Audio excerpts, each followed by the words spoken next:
Hello, everybody. We are very thrilled to be here. Thank you all for joining us.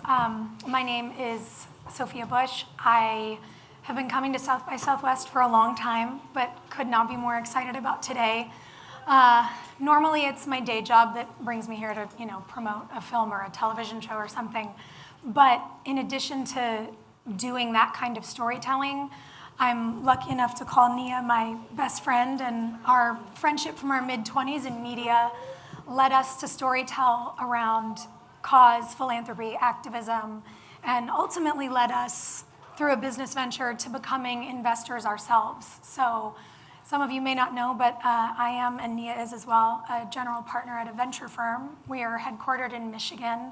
We are very bullish on the Midwest, and we really believe in closing the lending gap and the wealth gap for women, and that's what brought us here today.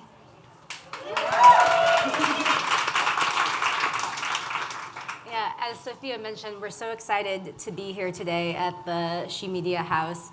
Our friendship and professional collaboration has really helped to inform the way that we show up in the world and our activism, and that has really extended into the work that we've done on the investment side as well. We're really excited to serve as advisors to the First Women's Bank, where we're doing work to raise visibility around the gender lending gap. And through the firm, we have the opportunity to invest in companies that we really believe in and to identify kind of new areas of the market for us that are currently underserved and where we think we can have an outsized impact. And that really brings us to two of our favorite companies that are in our portfolio and the amazing and incredible women who run them. And we would love to introduce you to Claire and to Mitch, but we'll sort of pass it down the line and let them introduce themselves and their companies briefly, and then kind of hang out and talk about all the things that we've learned on our collective journeys along the way that might be helpful and sort of where you guys are today. Amazing.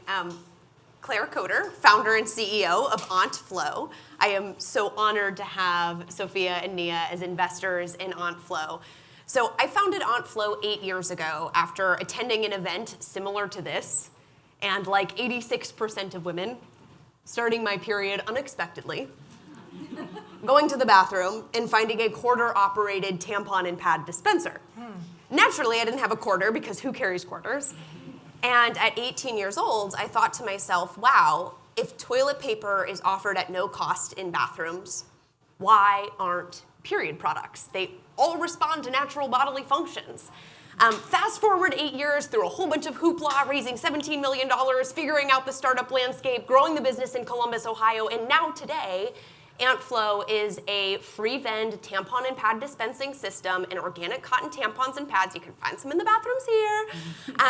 That is stocked in over 42,000 bathrooms across the United States, Canada, and the United Kingdom. We've worked with, We've worked with advocates and policymakers, and now 21 states now either require or fund schools to offer freely accessible period products, and it is because of the activists and advocates that I get to sit up here today with that has made all of that possible. So really excited to be here. And I'm also excited to sit next to Mitch, who I love Oya, and I get to wear their stuff every time I work out. So Mitch, passing it to you. I receive all of that energy. Hi, everyone. How are you? Mitchella Gilbert. I'm the CEO and founder of Oya Apparel, and I am the Under Armour of vaginas. Yes. Now, you may have questions about what does that mean. I make super technical sportswear that is optimized for female performance. And so it ventilates, it dries, kills bacteria, and absorbs. I started this journey because I was a female athlete. I played rugby. I see some athletes in the room. Yeah? Okay. I played rugby, and I played with some Olympians, and I continued to get sick. I love playing sports, and I'm the type of person to work out to Rick Ross when I'm stressed. I don't know. That's just where I'm at.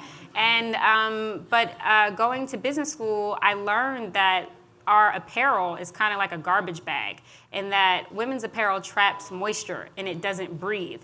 And it's also made quite frequently with chemicals that are really dangerous to your skin that causes irritation. And so Fast forward through all the hoopla, we're 2.5 years old. I'm one of the first Black women presenting individuals, one of the first 200 to ever raise over $1 million in venture capital. We are patented. The American Medical Association has reached out to us to be an innovation partner. I didn't know that they even did that, but I am now training doctors on the intersection between apparel and women's health. We are also HSA, FSA approved, and I'm very honored to be here today with all of you. I'm just having a moment thinking about like journalism student me being here, listening to you guys talking and realizing that we've invested in your company, and it's kind of absolutely blowing my mind. Like a true journalism student, I always have a prep doc, so no, I'm not texting, but I really want to make sure we get to all the right questions today. Hold, please. We've done the intros. We've done all the things. This was going to be my first question for you, Mitch, because the aha moment of the fact that so much of our technical apparel is bad for us, and that it's not designed in ways that keep women's bodies healthy, I think is certainly something that's entered into the more common conversation now.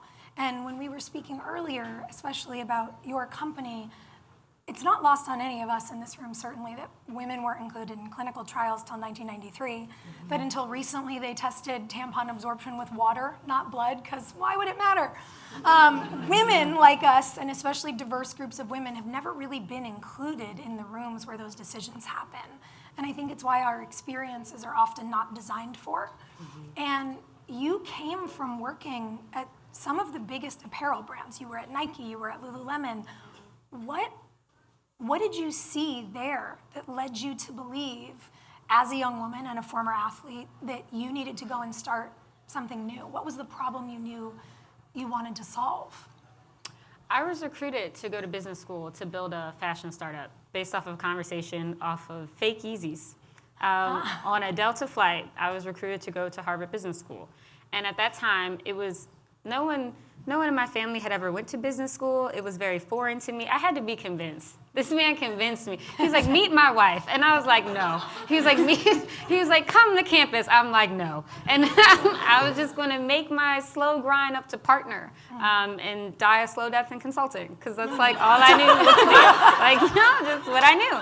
And but going to Harvard actually started to show me that I had a voice that mattered, and that I could do something different or create something that was really valuable for people. Ultimately, I matriculated to UCLA because sunshine, go Bruins, yay. And working at Lulu, I had the opportunity to work. I was actually Nike's first recruit for out of the business school class out of the entire country, which was crazy because I was so awkward at my interview. I was so excited to be there. But something that really frustrated me was that Nike and Lulu were aware that women were having adverse health complications. And they just were kind of like, yeah, doesn't matter. It wasn't a priority. It wasn't a focus. And so working with my classmates, having had these mentors or investors, my first investors here, by the way, by filming content. My first investors here. Working in these environments, it really became, I have a voice. I have a voice that matters. I represent people. And so it just became, it was fun. I was just trying different things, and I think it was just really believing in yourself that you could make a difference.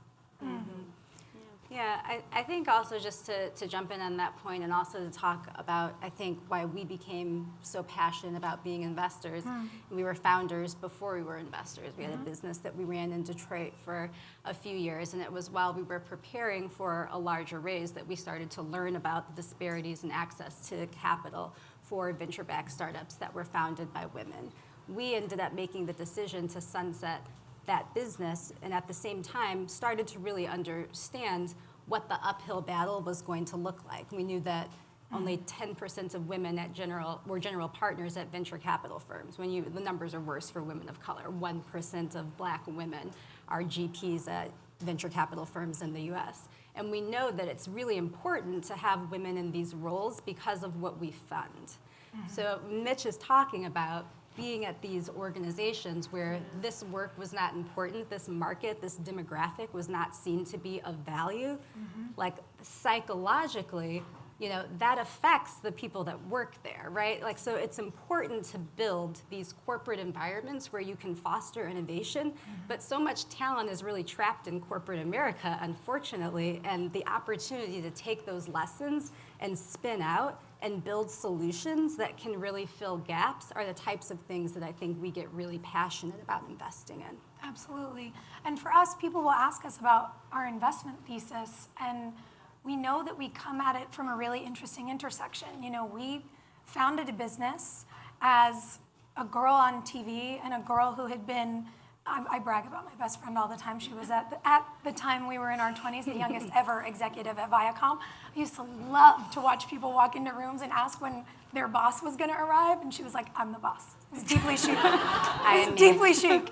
But for us, you know, knowing that we come from those zones of privilege in terms of what you would assume would create access, and seeing how unbelievably hard it can be for women to raise, to be taken seriously, to not be asked if we're, you know, oh, you're doing charity, or oh, you're an impact company. You're like, it's so weird we didn't say either of those words when we walked in the room. Right. What could ever make you think that?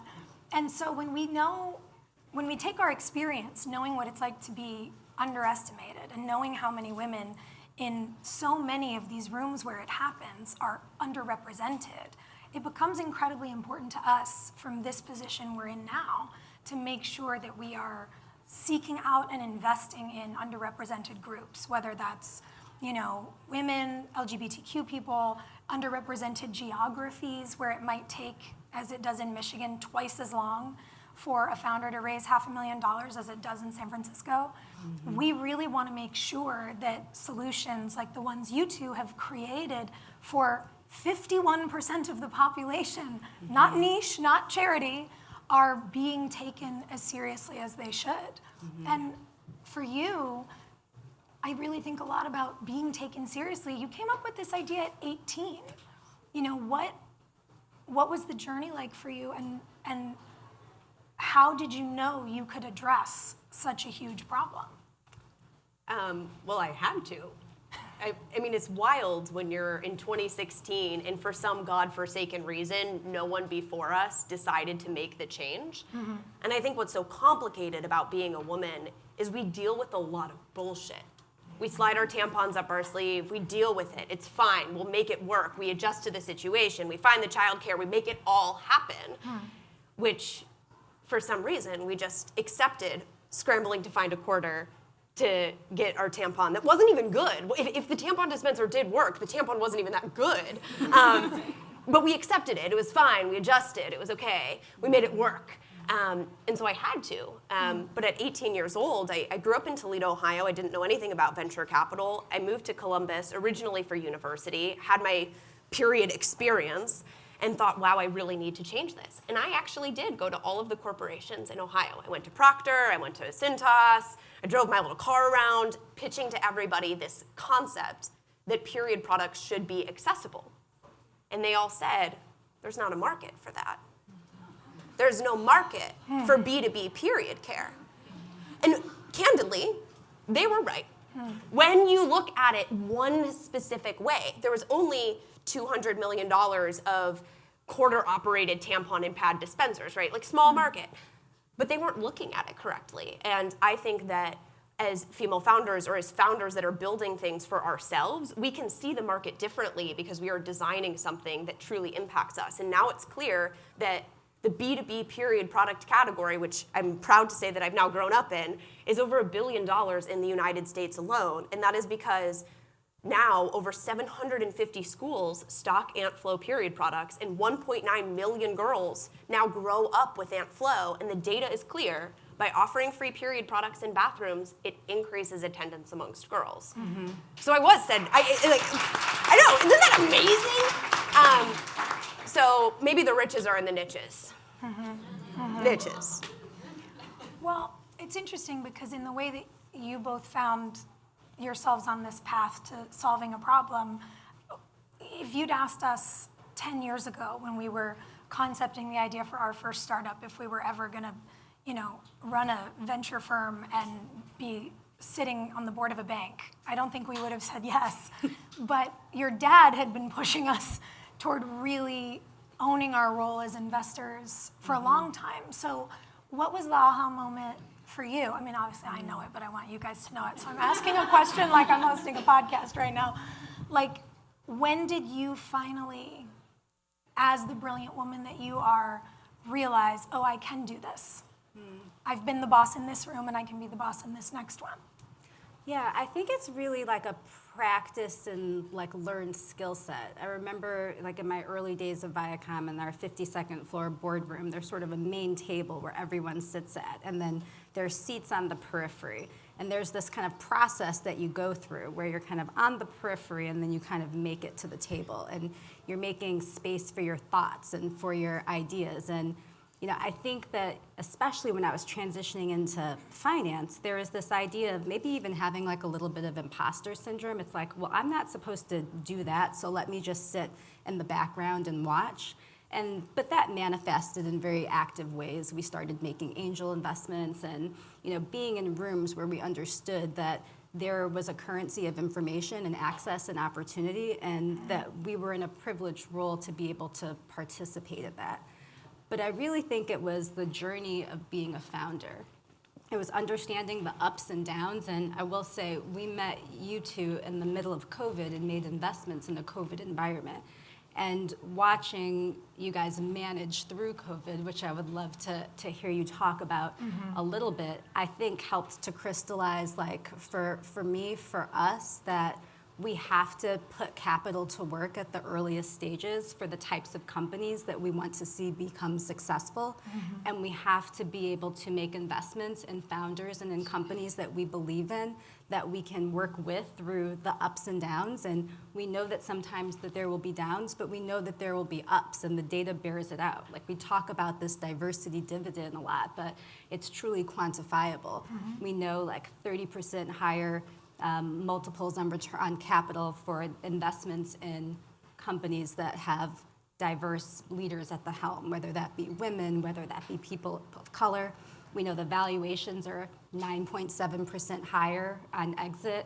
We know that the fund returns are 1.5% higher on an annual basis. I mean, you're talking about 150 basis points. This is real money. So it's not just we should do this because it feels good. It's we should do this because we have a fiduciary responsibility to ourselves and to our investors to make money, and we're not impact investors. We're just saying that investing in women is the better option in many respects.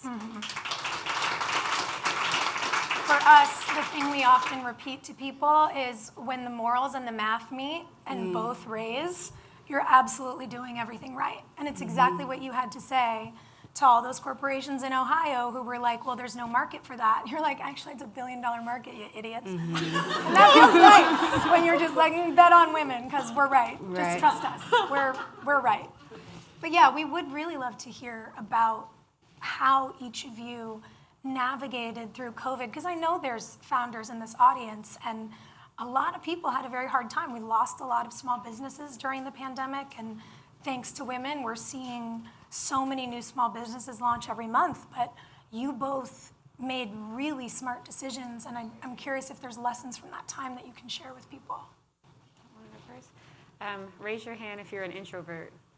Hey. You're doing great. Doing great.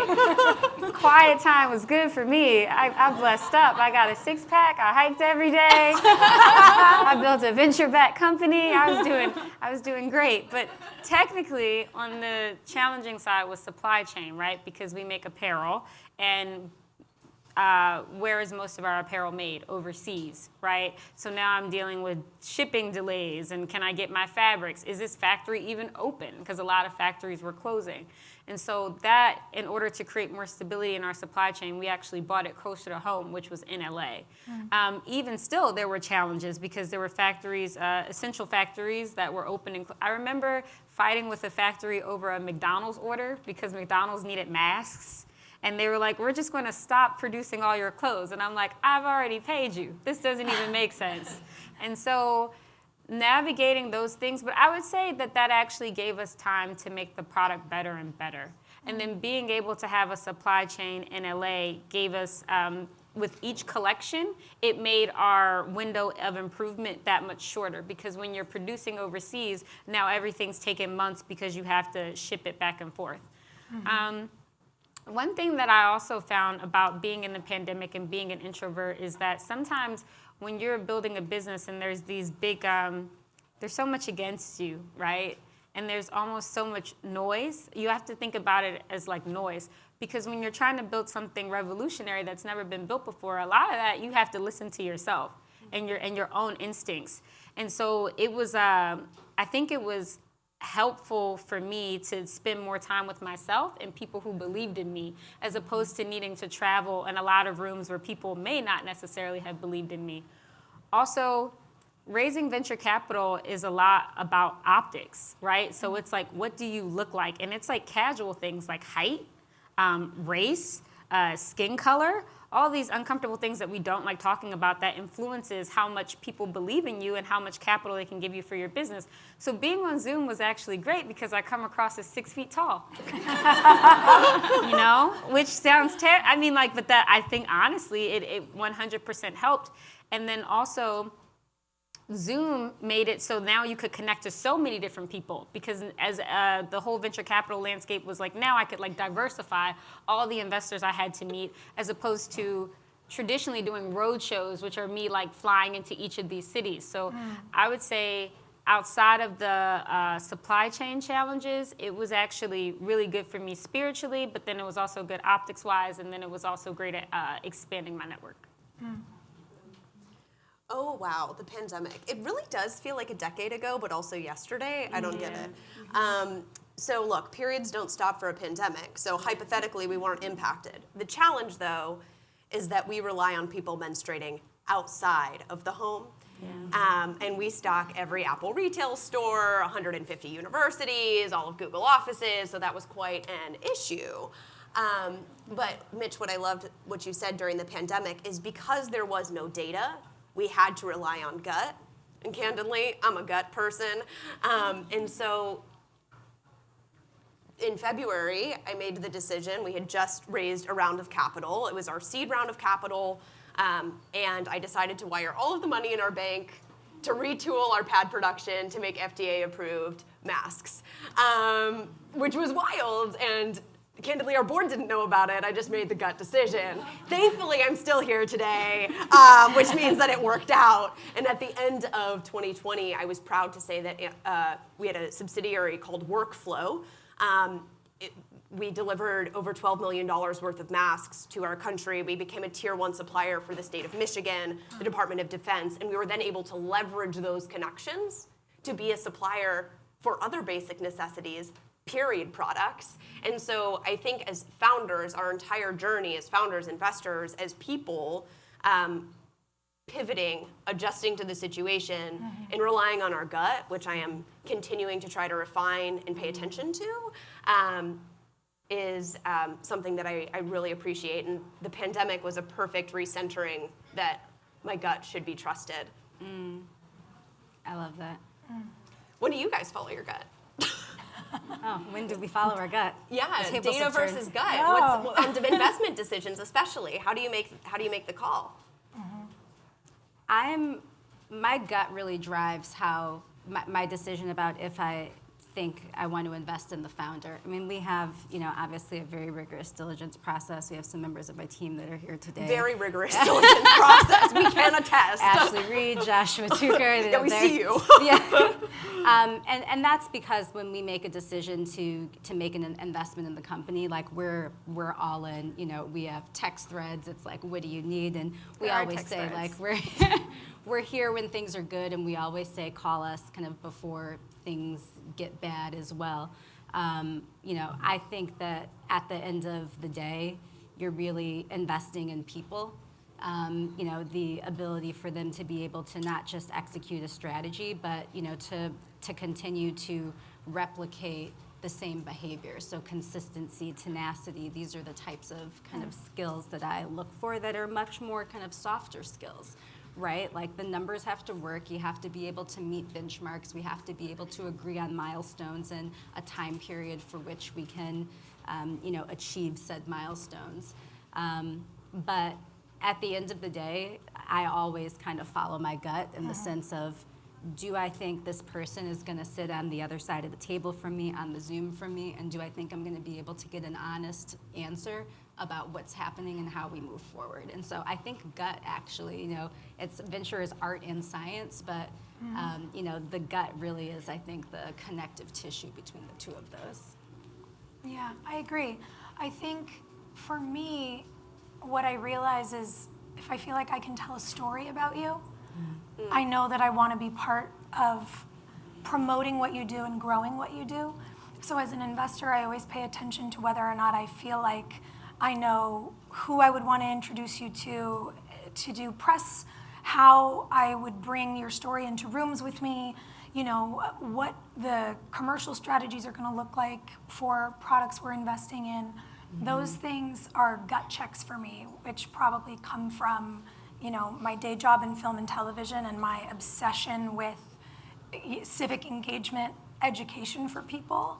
In the same way that I'm passionate about our political power as women, I'm incredibly passionate about the gaps we see in the world that need to be filled by ladies like you and by firms like ours, because we know what it's like to have to navigate through life around those gaps. We know what it's like to have to operate without the support that, men, good for them, we're catching up, don't even really realize they don't have to deal with. They don't know. Don't know. That's the craziest part is I'm like, wow, you just don't even know that your day is so much easier than our day. Don't know. It's weird to me.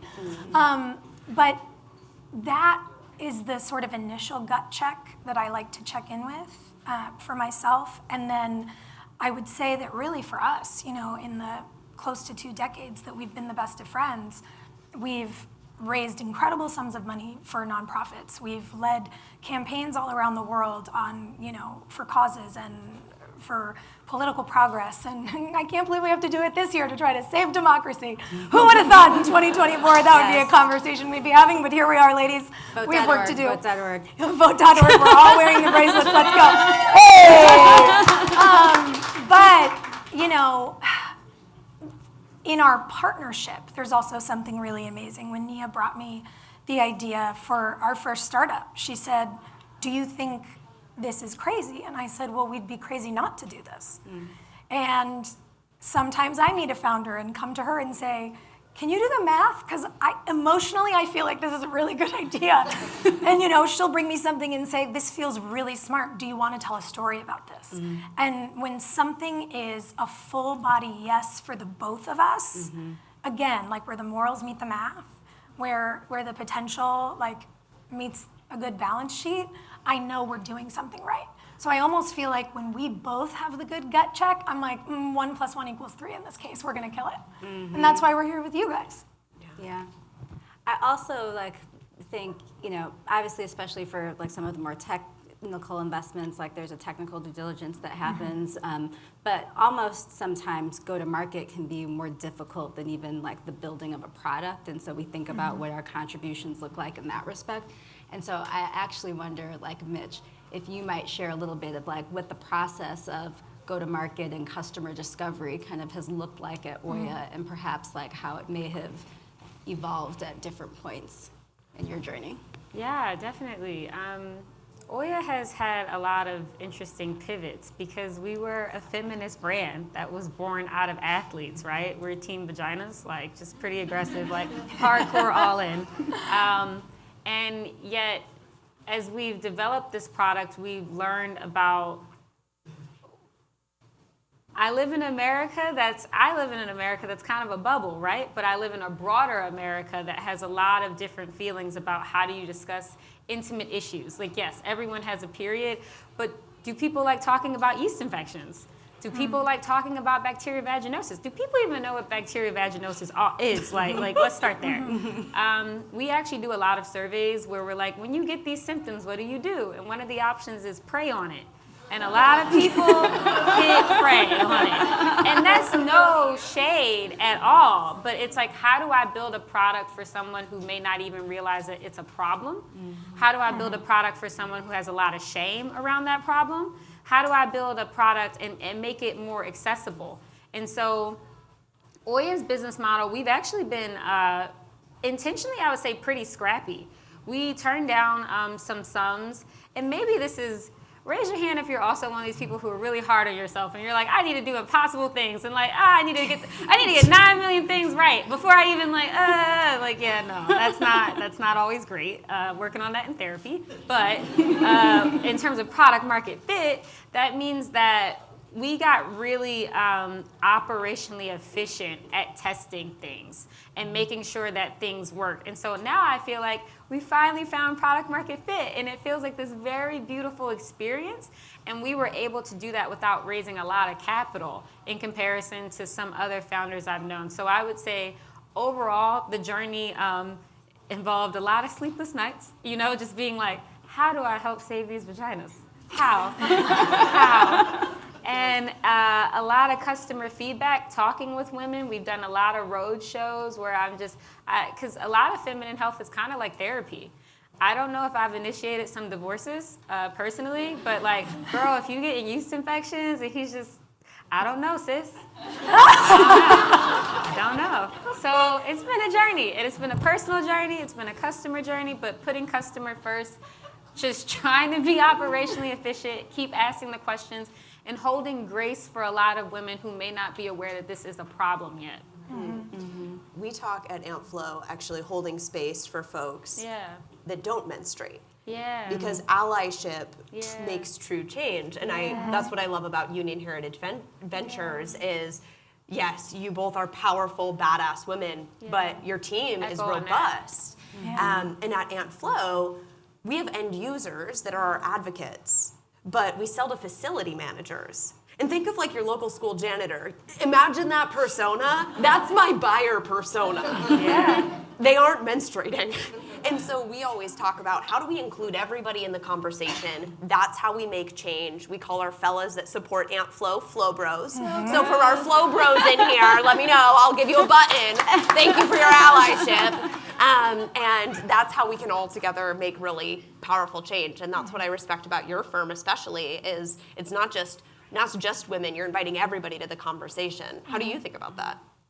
Well, I guess while you were sharing that, what I was thinking is so many of the companies that we try to invest in also have like movements around them, like tangible ways that people can kind of get involved and support.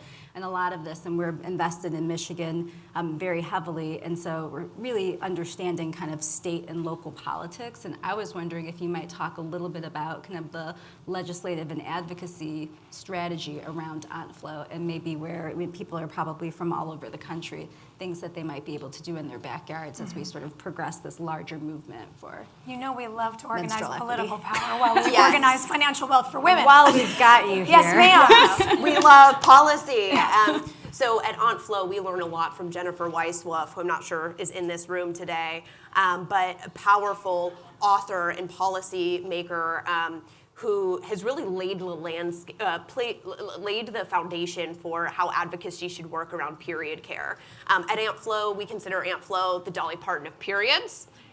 Everybody goes to Dolly Parton's concert. You have everybody in the audience, and that's really what we think about for period care. We want to make sure that it's non-political, which is why we're proud that in the state of Utah, there was bipartisan unanimous support that passed a bill that requires all girls' bathrooms in the state of Utah to offer freely accessible period care, because periods should not be political. The data is clear.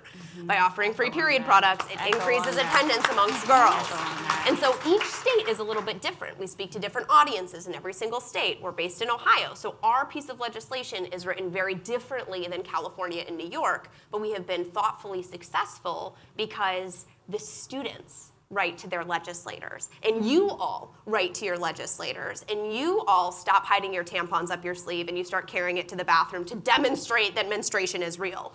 So we all can be so involved in that change, and the simplest no-cost step is literally just stop hiding your period product down your Ugg boot, up your sleeve when you go to the bathroom. Literally just carry it. And that's what you all can do today. And then text your legislator and say, can we get accessible period care in our school bathrooms? Very exciting. Guys, I'm so stressed. We're at the 2-minute countdown and we've only made it 60% through my prep doc. I have so many more questions. Okay, I'm gonna try to squeeze in 2, so we've gotta be brief. I'd love to know what your advice to budding entrepreneurs in the room is. If you have like anything in a sentence or 2. Don't count yourself out. I think being underrepresented in a lot of ways, like I'm from a not so good neighborhood in Philadelphia where I never saw venture capital, running a business, being independent, being healthy, spiritually well was not something that I grew up seeing. And so there were some times again, therapy, shout out to therapy, I don't know who's there. Yeah, hey. That's something I work on where sometimes I count myself out of situations before anyone else does. And so be your own best friend, be your own advocate, make your customer your best friend. Learn about her. What language does she speak? How do you make her happy? How do you excite her? How do you create a product that she wants to talk about to her friends? And I think if you keep those ethos, like believe in yourself, believe in your customer, I think that will help. This is going to be tough for my fellow perfectionists, Yeah. but if your product is perfect, you are not shipping fast enough. Iterate, iterate, iterate, get it out the door. You're not going to be proud of it. If you are proud of your product, you're also not shipping fast enough. That's my opinion. We love it. Okay. Our product is obviously not perfect, but moving along. I know we've already told everyone to visit vote.org today, so that's one call to action. But Nia, do you have a call to action for everyone in the room? I always like to end on a high note with a tangible to-do. A tangible to-do. I think if you have the capacity to start making investments, start doing it now. Lots of you might have angel groups that are in the areas that you live in. Restrictions sort of qualifications are changing now for what's going to make an accredited investor. I think people sit on the sidelines because they don't think that this conversation is for them. The first angel investment I've written a $1,000 check, a $2,500 check. And so it's important to know that you can get into the game, and pooling small groups of capital together to be able to make investments into companies is incredibly important.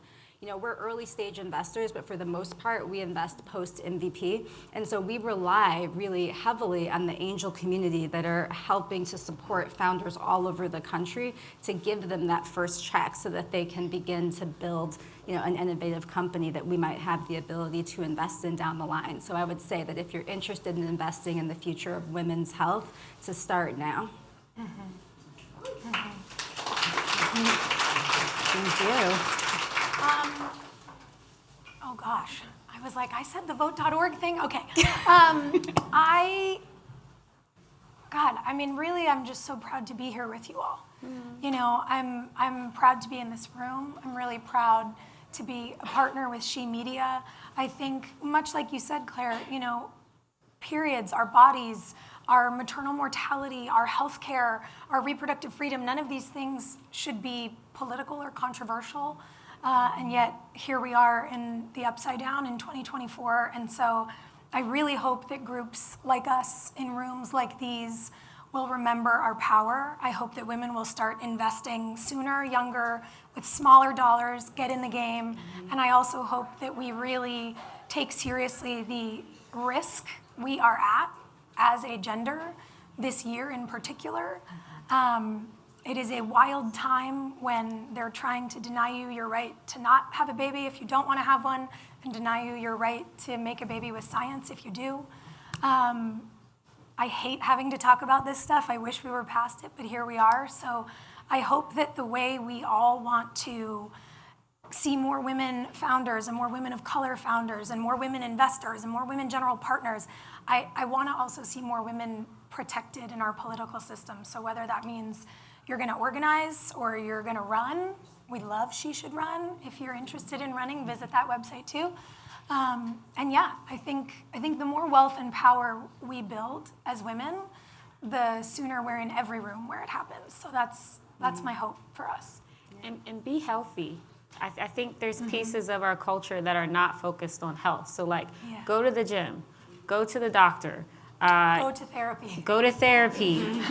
Eat healthy. Eat vegetables. Like just some core things, because we're showing up in all these spaces with so much stress and pressure, but we're not necessarily taking care of ourselves. And we're the first generation of Americans that's gonna live less long than our parents, right? And so like, take care of yourself. Yeah, take care of you and take care of your community. Yeah, I agree with that. Yeah. All right. Thank you.